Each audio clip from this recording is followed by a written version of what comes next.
Donc, je voudrais vous remercier d'être présent pour cette conférence. Comme je le disais tout à l'heure, c'est la 4e fois qu'on utilise la salle. On a voulu faire cette exposition dans le cadre de l'année mondiale Roland-Garros 2013. Et on a bénéficié d'une certaine aide de la DGAC pour faire cette exposition. Et c'est pour ça qu'on commence rituellement par la DGAC dans cet bel amphithéâtre pour faire une conférence.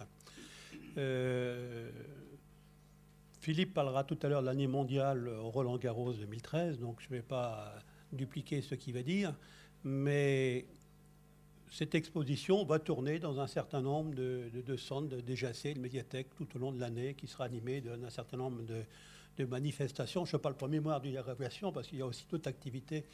Et donc, le programme, pour ceux qui s'intéressent, vous sera communiqué ultérieurement. Donc, on s'était réunis dans cette salle initialement, il y a quelques années, en 2007, pour l'exposition sur les hydravions géants à l'occasion du 60e anniversaire des vols de l'ATCOR 631 de Biscarrosse jusqu'aux Antilles. Après, on est revenu pour le 100e anniversaire du vol d'Henri Fabre. Au mois de novembre dernier, on était pour commémorer le premier vol d'un hydravion à coque qui était fait par François d'Anhaut. Et on a voulu, dans le cadre de l'exposition qu'on a fait, retracer toute la carrière de François d'Anhaut et pas simplement parler du premier vol, parce que c'est vrai qu'il a eu une carrière aéronautique assez riche en événements. C'est pas forcément ça qui l'a enrichi, mais qui a duré 21 ans. Aujourd'hui, nous allons parler de Roland-Garros, qui a une vie beaucoup plus courte, parce que sa vie proprement aéronautique, à parler quelques mois, ça tient en 59 mois, dire en moins de 5 années. Et donc, c'est une période très riche, donc, qui va être le sujet de la conférence d'aujourd'hui. Je voudrais vous présenter les gens qui sont à tribune. Il y a Pascal qui va arriver, donc voilà. Avec Pascal de Mémoire d'Hydraviation, on fait un travail d'équipe pour réaliser les expositions que nous avons fait. Et depuis l'exposition de d'en haut, c'est Pascal qui a assuré la conception graphique des panneaux. On a fait un travail collectif de savoir quoi mettre dessus, et c'est lui qui a fait tout le travail de composition de PAO. Et je crois que si c'est mal fait, vous lui dites. Voilà. Ne courez pas, madame, on n'est pas... Voilà. Donc, à côté, il y a M. Philippe Young, qui se présentera tout à l'heure, la 3AF et du comité de Roland-Garros 2013, année mondiale Roland-Garros 2013. Voilà. À la gauche de Philippe, il y a Jean-Pierre Lefebvre-Garros, qui est historien, qui est le neveu de Roland-Garros. Et donc, pour lancer cette... c'est bien coordonné quand même. Donc, pour lancer cet après-midi, cette conférence de l'après-midi, on va donner la parole à Madame Chérel, qui va représenter le directeur général, qui avait tellement de microbes qu'il ne voulait pas nous communiquer. Voilà. Prenez votre temps, mais voilà, c'est vous qui allez faire la transition. Attends, pardon, excuse. La présentation étant faite. Oui. Ah bon, non, mais c'est vrai que, voilà. C'est-à-dire que j'occupais le terrain en attendant que vous arriviez. Bonjour à tous. Bonjour donc en particulier à tous nos amis qui sont là pour honorer la mémoire de Roland-Garros, bien sûr, mais aussi à tous ceux qui œuvrent très activement à maintenir toute cette mémoire de l'aviation qui est si riche, si proche de nous à la fois. Et donc je vous prie de bien vouloir excuser Patrick Gandil qui est souffrant. Effectivement, nous avons tous préféré qu'il se soigne avant de reprendre, mais il sera là pour ses vœux, bien sûr. Donc voilà. Bienvenue aussi dans notre maison de l'aviation civile, parce que je crois que c'est une maison qui partage cette histoire parce que je vous le disais, elle est très très proche de nous, 100 ans, c'est rien. C'est vif dans les mémoires et je pense que les pionniers sont toujours parmi nous avec leur famille et qui sont là aussi pour témoigner de ce qu'ils ont eux-mêmes vécu et entendu. Donc merci monsieur d'être avec nous. C'est extrêmement important pour nous de pouvoir vous accueillir. Alors vous savez qu'on a créé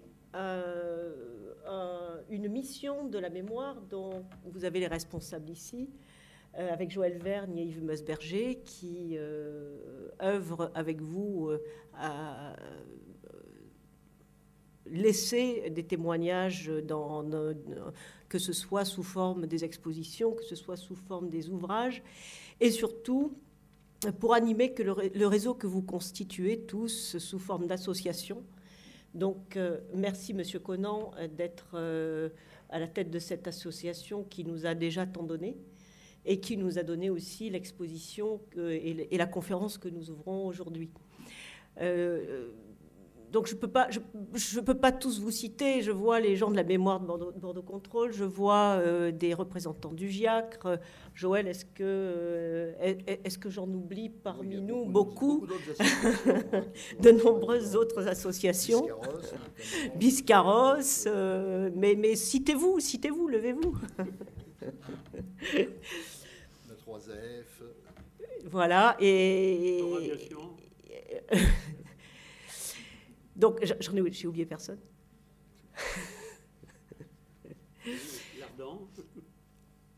Donc voilà, on est très conscient en fait de cette richesse que nous avons, et je pense que il y a peu d'exemples dans ce grand ministère d'associations aussi riches que la nôtre, même si évidemment au CGEDD il y a aussi toute la mémoire des transports, de l'équipement qui est très active.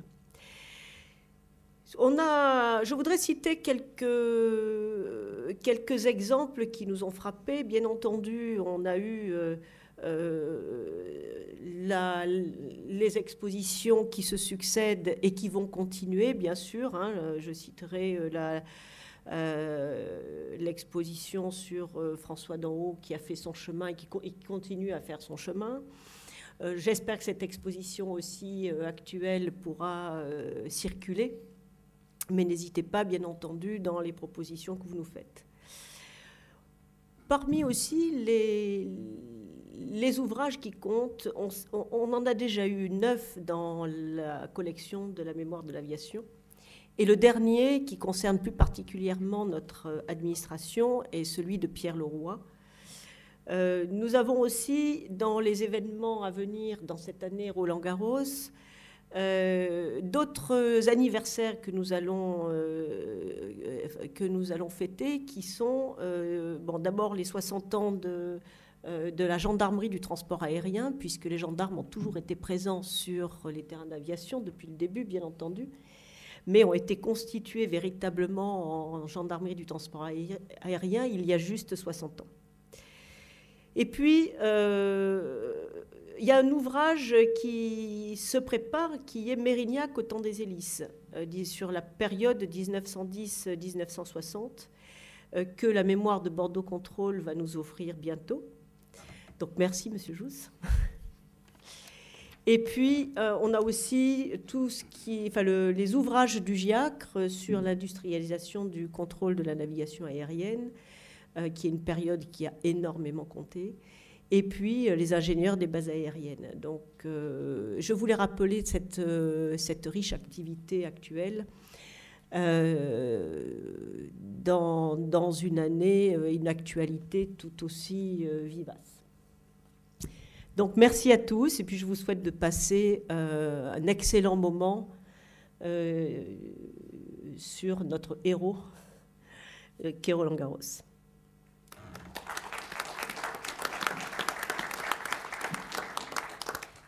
Vous ne pourriez pas mieux dire, parce que maintenant, il ne le voulait pas, mais on va donner la parole à M. Jean-Pierre Lefebvre-Garros, qu'on a dû supplier pour qu'il ait dit, mais il va y arriver. Je voudrais tout d'abord vous dire que je suis assez ému quand même de voir autant de talents se mettre au service de la mémoire de Roland-Garros. Et il y a 25 ans, à l'occasion du centenaire de sa naissance, ils étaient peu nombreux, les gens qui connaissaient Garros, et maintenant je vois que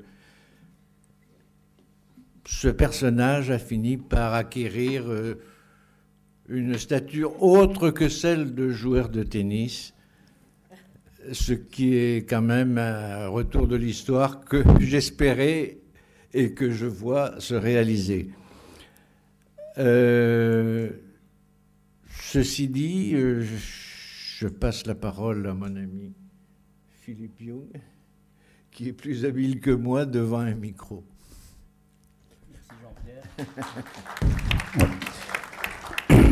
Oui, peut-être quelques mots d'abord sur l'année mondiale Roland-Garros. Donc effectivement, ça fait plusieurs années qu'un groupe de travail s'activait à l'initiative de HEC sur rétablir la vérité concernant Garros.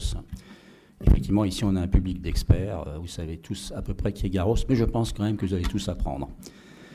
Et au bout d'un certain temps, au niveau de la 3F, on s'est dit qu'il faudrait peut-être aller au-delà de ça et faire en fait une année nationale Garros, un peu comme l'Aéroclub de France avait fait pour Clément Ader en 90, etc. Et puis comme moi-même aussi, j'ai découvert Garros, je me suis dit non, c'est pas une année nationale, c'est une année mondiale. Alors voilà, ça marche bien. On a constitué un comité de programme l'année dernière déjà, où on retrouve des représentants de tous les organismes qui sont importants en France. Donc il y a bien sûr la DGAC qui est très active et d'ailleurs on est un peu émerveillé par leur activisme, si je puis dire, au sens positif du terme.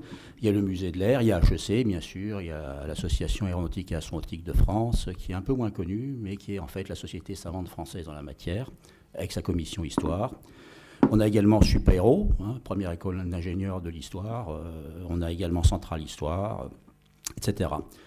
Alors, le président d'honneur de ce comité de programme, c'est bien entendu Jean-Pierre. Et puis, bon, moi-même, j'en suis le président. Alors, nous avons sollicité, on a tapé très fort, puisqu'on a demandé au président de la République française son haut patronage, qui a d'ailleurs accordé très facilement. On était agréablement surpris. Et on a également, d'ailleurs, d'ores et déjà 2 présidents d'honneur, qui sont Jean-Yves Le Drian, le ministre de la Défense, et Arnaud Montebourg, le ministre du Développement, du Redressement Productif. Et on attend d'ailleurs avec impatience la réponse du ministre des Transports, qui est incontournable dans cette affaire. Un cran en dessous, on a un comité d'honneur qu'on est en train de constituer. On a malheureusement pris du retard suite à quelques petites difficultés. C'est vrai que c'est une affaire quand même considérable.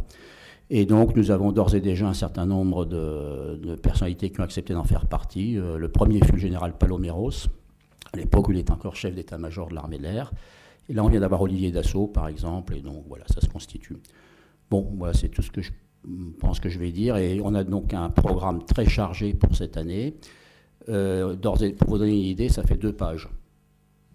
Et effectivement, ça démarre avec la DGAC, qu'on remercie chaudement, avec cette magnifique exposition. Alors, je signale quand même une anecdote que personne ne doit connaître. Donc, mon président actuel, c'est un certain Michel Scheller, qui m'a expliqué l'autre jour qu'en fait, lorsqu'il avait fait concevoir ce bâtiment, il avait demandé à ce qu'il y ait une partie publique suffisamment volumineuse pour pouvoir exposer des choses. Donc, c'est grâce à lui, entre autres, qu'il y a le Morane Saunier qui est là. Alors, ce que je voudrais quand même aussi rajouter, c'est qu'on a une perspective à l'an 2018. On a vraiment une vision à long terme, ce n'est pas uniquement 2013. Pourquoi ? Vous le verrez dans la conférence, en fait. Voilà, tu as chargé ma...